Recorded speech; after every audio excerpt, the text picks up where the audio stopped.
Some information I've got to share with everybody. Pauline, can you hang for a second, yes, please? Thank you. Pauline Hanson is my guest in the studio. The Carter Edwards Show continues on the Super Radio Network. Okay, we have the opportunity while Pauline is with us, and it's a by chance meeting this afternoon that gave us the chance to have Pauline as our special guest, and she's going to stay with us for a little while longer, and we're going to open the lines and give you a chance to do exactly what it is that you want to do as far as questions are concerned, and we'll see if we can get anybody that wants to ask specific questions. A lady just rang through and said, Pauline, what is the story with preferences? Who are you going to give your preferences to? Well, it's not up to me. It's up to the voter. What happened, Carter, was they did away with the preferences before their last election in 2003 when I stood. I actually then disclosed to the Electoral Commission where I wanted my preferences to go. So the political parties were saying, well, we're actually going to give it here, here and here, our preferences. But actually, they've done away with now. They've done away with that now. So it's virtually sort of first past the post. So the vote belongs to you, the voter. So when you receive a card from the political parties, whoever's standing, and they'll have a card and they'll say, well, we've got here vote 1 for okay, say they've got vote 1 for Labor and 2 for this independent and 3 for the Greens and so on. You don't have to follow that card. Okay, so what you're saying... You decide if you want to. Now, what I'm saying to you is you put 1 in the box that you want, and then you decide, you the voter, each and every one of you decide if you want to give a second preference or not. Okay, you don't have to follow the card. Right, and if you don't give a second preference, then what happens? It stops at number 1. It stops at the person they want in. Correct. Okay, so does that boost their chances if they don't give a preference? No, because it's just the first vote there. See, it's just that when you have say you've got 4 people standing, you actually put 1, 2, 3, 4. Now the person who actually polls the lowest out of those votes, say they're the lowest, they go out of the election, then they take all their votes and put it to whoever the next. They distribute those between the other 3. And then that's how it works. And they keep distributing the preferences until someone gets 50% of the vote. But I'll say to the voter out there, you decide where you want to. You put your 1 where you want to, and you put your 2 where you want to. You do not have to follow the voting card of any political party or independent or anyone. You decide who's the first one that you want to see win that seat, and then you decide who is the second person you want to see win, and who's the third one, and you do it that way. About time. Preferential voting has been a problem to me. Yeah. And to everybody. Yes. Okay, well, that's the go. Right, now, are you open for suggestions or calls? I'd be only too happy. Okay, you'll need those headphones on, Doc. Okay. Okay, we're going to go to the phones. I've got Maury from Manila. Wants to talk to Pauline Hanson. Hello, Maury. Hello, Maury. Hello, Maury. It's Pauline. Hello, Pauline and Carter. Hello. How are you going? Good, thank you. You're on air with Pauline. Having a busy night? Yes, I'm on air, mate. Thank you. And look, you partly answered my question there a moment ago, Pauline. Regarding preference voting. Yes. I'm all for you, really. You're the most honest, and I wish other politicians were as honest as you.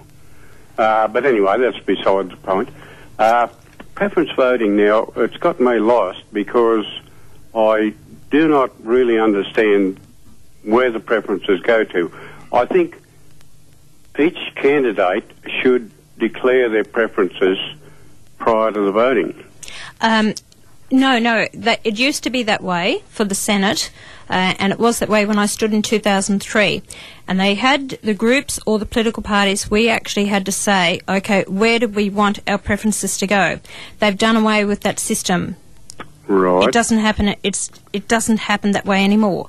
So there is no preferences given to us. We have not filled out any form, and I say where I want my preferences to go. They did away with that system of voting. Does that answer your question? Yes. The other thing is with Pauline. Yes. I'd like to know what your preferences are, because I can see that, well, the majority of the political parties are against you, especially because you're so honest. Yeah. Well, they seem to be against Australia. I'm not giving preferences. My voting paper will only say vote 1 Pauline Hanson, and group J. You don't follow any other, or you don't agree with any other political party? No, because it's up to you, the voter. I don't own the preferences. You do. You are you the voter. You're in control. You decide where you want to put your second preference. You see, I can only suggest to you. That's all it is. It's a suggestion. Yes, it's not sitting concrete. It's not law. You decide. If you want to vote 1 for me, you do that. And then if I don't get it, well, who is your second preference? But it's your choice if you want to put a number 2 somewhere. Okay. You got that, Maury? Yes, I've got that. And that's with everything. That's with the lower and the upper house. All the best, take control of your vote. And I hope that you get a great roll-up.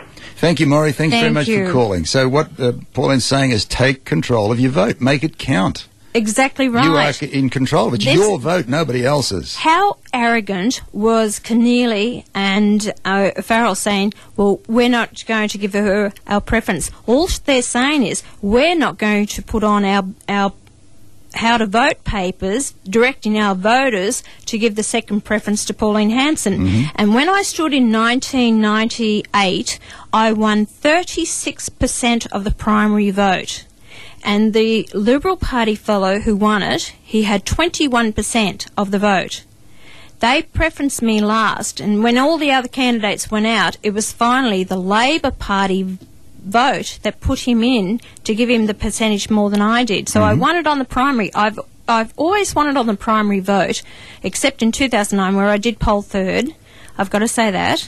But I've won it on the primary because these two parties, here you have two political parties that cannot work together to look after Australian people and the future of this country, but they can collude together to get rid of Pauline Hanson. Yep. Why? Whoa, because you're a threat. Exactly right. Okay, let's take Terence from Mackay. He's been waiting for a long time. Hello, Terence. No, Therese, actually. I'm sorry, Therese. Hello. Port Macquarie. Hello, Therese. Welcome back, Pauline. Thank you, Therese. You came to Port Macquarie in 1998, and I think a year or two later, and my husband, Don Mackay, helped organise that meeting. Oh, I know. Yes, yes. He's since died. He was killed by hospital negligence since then, so that's another issue, which I might get in touch with you on later. Okay. Oh, I'm so sorry to hear that. No, it was pretty bad. You came out, I just want to let people know what a good person Pauline is.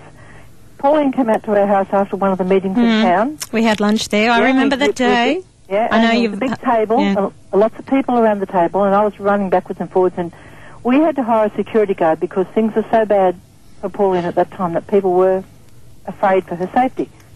So the security guard sat back. He was only a young guy. He sat back against the decking, and everyone was sitting around the table eating, and Pauline was such a lady that she took a plate of sandwiches and a cup of tea over to him when everyone else was busy feeding their faces, I'll be honest.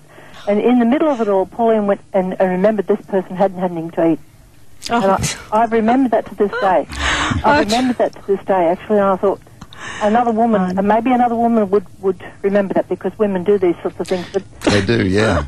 She remembered the person who was looking after her, who was hired, when all the other people around the table just want to be next to Pauline. You know? Okay. Thank you, Therese. I appreciate that.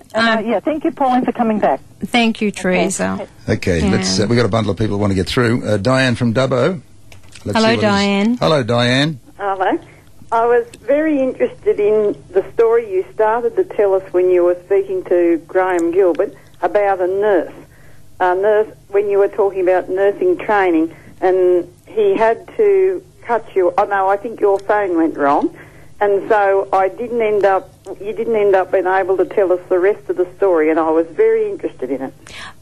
About this young girl that I know who is doing her nursing training up at Armidale, yes. And this is why I'm saying put the nursing training back into the hospitals, because what she actually was saying is that she went up to Armidale, well, last year, this is just recently, and 300 applied to do the nursing, and in the first year, 150 dropped out. She said there's no lectures, there's no backup. She said you actually, in nursing. Did you say no lectures or no... Yeah. She said it's very hard. She said there's no counselling, there's no backup. She said you have to do it through the internet. She said I only got the support. She said otherwise I would have dropped out from my mother. That's what it appears to me. Remember I said to you before about police and hospitals and things such as that.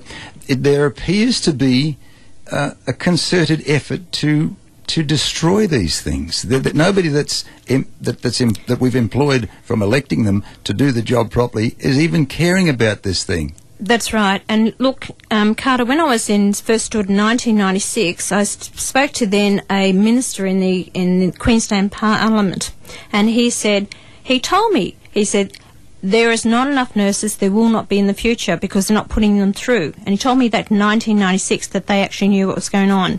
And you sort of wonder why this is happening. Mm-hmm. And we're bringing over nurses from overseas, and I've met them, they're fantastic, but we should be actually looking after our own here and giving jobs to Australian men and women who want to be in the nursing profession, but it's something that really needs to be addressed. But I just say, Pauline, then that why I was particularly interested was that my daughter had been doing the nursing training, but she has really struggled with it in some respects, and after having worked at it for 3 years, she's now going to TAFE and learning the nurse's assistance, so she can actually get